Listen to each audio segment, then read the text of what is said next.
Komunikasi dan jaringan pada teknologi informasi yang dipresentasikan oleh kelompok 4 yang terdiri dari 3 anggota. Yang pertama, Aliana Tiffany dengan NIM 231041017, Amira Yanti dengan NIM 231041024, dan Andi Muhammad Faisul Haq Amiruddin dengan NIM 231041077. Saat ini, perkembangan teknologi informasi dan telekomunikasi berkembang dengan pesat, terutama pada teknologi komunikasi yang menjadi salah satu kebutuhan penting bagi manusia untuk bisa bersosialisasi dengan orang lain.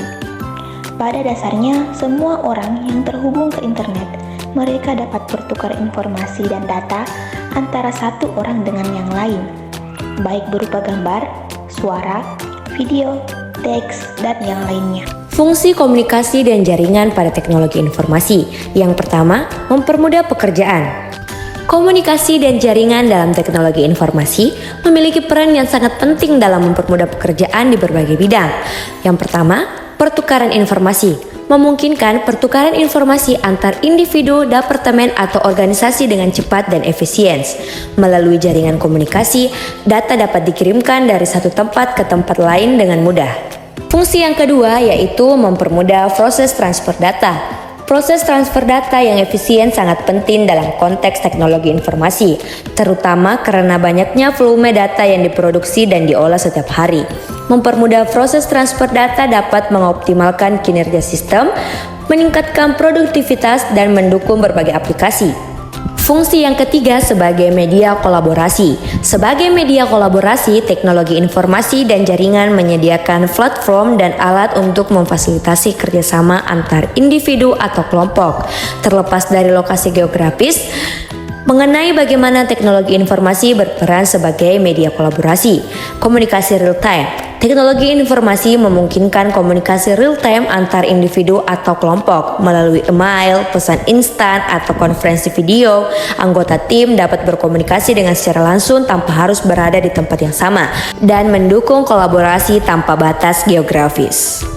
Fungsi yang keempat, meningkatkan efisiensi. Meningkatkan efisiensi dalam konteks teknologi informasi melibatkan penggunaan alat, proses, dan strategis yang dirancang untuk memaksimalkan output dengan meminimalkan input atau sumber daya yang digunakan. Fungsi yang terakhir, memanajemen sistem. Memanajemen sistem melibatkan perencanaan, pengorganisasian, pengelolaan, dan pengendalian sistem untuk mencapai tujuan tertentu. Dalam konteks teknologi informasi, sistem dapat merujuk pada berbagai hal, termasuk sistem komputer, jaringan, atau sistem informasi organisasi. Komunikasi pada teknologi informasi memiliki berbagai bentuk yang dapat digunakan untuk menyampaikan pesan dan informasi. Adapun beberapa bentuk komunikasi pada teknologi informasi yang umum digunakan. Yang pertama, telepon. Telepon merupakan alat komunikasi yang digunakan untuk menyampaikan pesan suara, terutama pesan yang berbentuk percakapan. Kebanyakan telepon beroperasi dengan menggunakan transmisi sinyal elektrik dalam jaringan telepon, sehingga memungkinkan pengguna telepon untuk berkomunikasi dengan pengguna lainnya. Ada 3 macam telepon. Yang pertama, telepon biasa. Yang kedua, telepon seluler. Dan yang ketiga, telepon berbasis VoIP atau Voice over Internet Protocol. Untuk komunikasi yang kedua itu smartphone. Bermula dari telepon seluler biasa yang hanya bisa melakukan panggilan dan mengirim SMS. Telepon nirkabel saat ini semakin canggih saja. Saat ini, dunia telepon genggam ramai pada penggunaan smartphone yang dapat dipakai untuk memutar musik dan video, mengirim gambar, serta mengakses internet dan sosial media. Perubahan gaya hidup di masyarakat pun juga mulai berubah. Jika dulu hanya kalangan tertentu saja yang bisa memiliki telepon genggam, sekarang bahkan golongan menengah ke bawah sudah mampu membelinya karena hadir dengan harga yang terjangkau. Bentuk komunikasi yang ketiga adalah televisi. Televisi adalah sebuah alat penangkap siaran bergambar. Kata televisi berasal dari kata tele dan vision, yang mana tele mempunyai arti yaitu jauh, sedangkan vision adalah tampak. Jadi, televisi berarti tampak atau dapat dilihat dari jarak jauh. Televisi merupakan kuno. Televisi banyak diminati karena mampu memberikan informasi dengan cepat. Umumnya, televisi dipakai untuk menyampaikan informasi yang sifatnya massal. Yang keempat adalah komputer. Komputer juga merupakan peralatan teknologi komunikasi yang sifatnya wajib dimiliki oleh masyarakat zaman sekarang. Selain sebagai alat komunikasi dan alat pengolahan data, komputer juga digunakan untuk kepentingan penyimpanan data. Bahkan, komputer saat ini juga berkembang ke teknologi nirkabel seperti laptop dan notebook. Komputer adalah suatu alat elektronik yang dapat mengolah data, memberikan informasi, dapat menerima input data, dan menyimpan program hasil pengolahan dengan menggunakan suatu program yang tersimpan dalam sebuah memori komputer yang dilakukan dengan otomatis.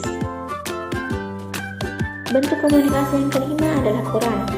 Koran merupakan alat komunikasi yang digunakan untuk menyampaikan informasi secara massal melalui tulisan dan gambar. Berbagai topik bisa disampaikan dari koran terkait berbagai keadaan terkini yang terjadi di suatu negara, mulai dari politik, bisnis, olahraga, serta perkiraan cuaca. Koran juga dilengkapi dengan hiburan seperti teka-teki silang dan banyak lainnya seperti karikatur. Yang keenam adalah jaringan internet. Secara umum, internet adalah sebuah sistem komunikasi global yang menghubungkan berbagai mesin komputer dan jaringan-jaringan komputer di seluruh dunia melalui kabel maupun tanpa kabel atau wireless. Mesin komputer tersebut dapat berupa server komputer pribadi, telepon seluler, PDA, dan lain sebagainya. Bentuk komunikasi yang ketujuh adalah email. Email atau electronic mail adalah metode komunikasi menggunakan perangkat elektronik untuk mengirim pesan melalui internet. Email merupakan salah satu media komunikasi yang populer di dunia profesional maupun personal. Hal ini karena email merupakan salah satu cara yang efektif dan efisien untuk berkomunikasi dengan orang lain melalui internet. Sehingga, tak heran jika email sering digunakan baik itu oleh perseorangan atau perusahaan ketika ingin menyampaikan informasi. Yang kedelapan adalah smartwatch.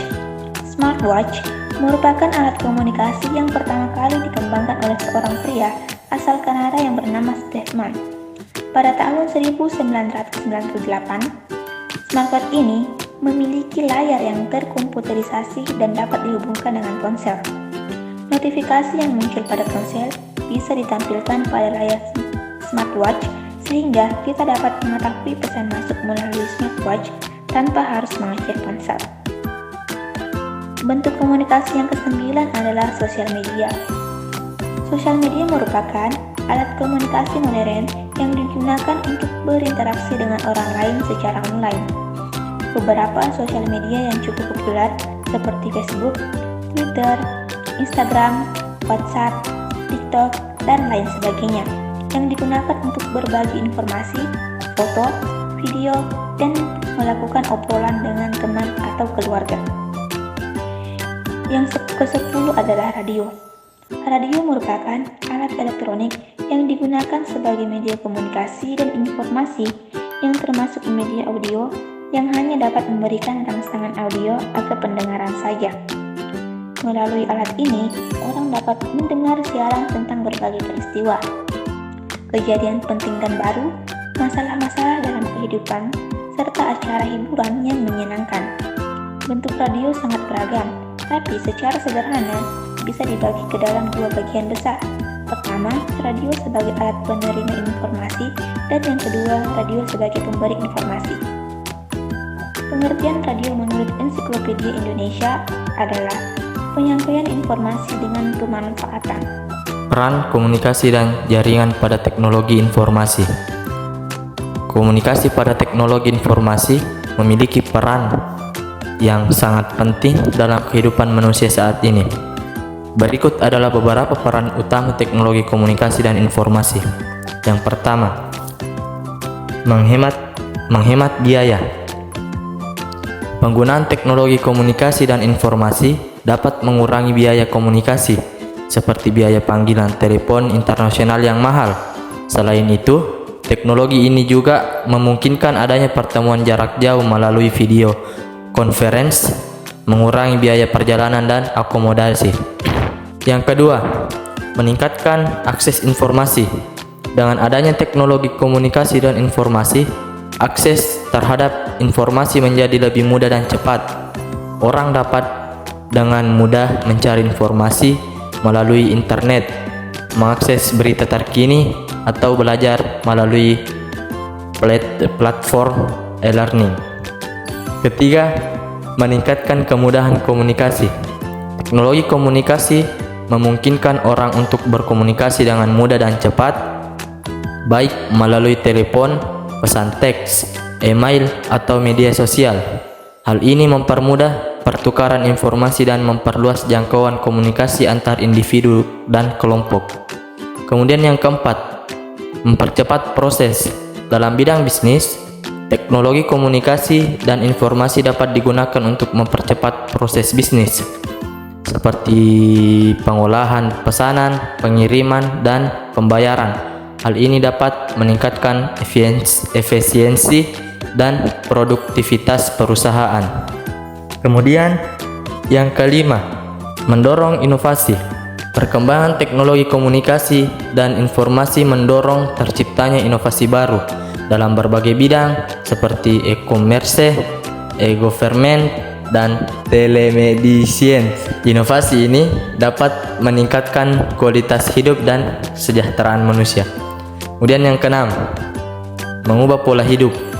Teknologi komunikasi dan informasi telah mengubah pola hidup manusia, termasuk cara berkomunikasi, persepsi, dan keyakinan individu. Hal ini dapat mempengaruhi budaya, sosial, dan ekonomi suatu masyarakat.